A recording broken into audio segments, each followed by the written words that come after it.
hard drive that someone had a lot of data on my external, enclosure, and basically it stopped working. What happens is it's making a loud clicking noise and keep trying to search. I'm not sure if it's a packing problem with the head or if it's the MBR that's been damaged. So I'm going to try to open it up and repair it.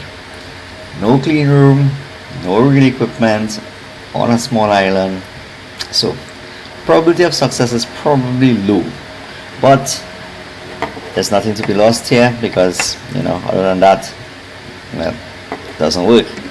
Everyone else has given up, so time to give it a shot and see what happens. We've closed the back. Doesn't look like the MBR is damaged, but we're still hearing the clicking sound. Let me see if I can put this thing closer. I'll mess up the video, but maybe the sound will come across.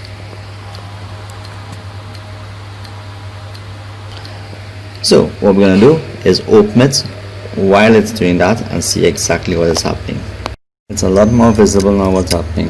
Essentially it's searching and it's still not finding it. There isn't anything I could do physically about this, so I am going to have to leave this. This is past my level of expertise.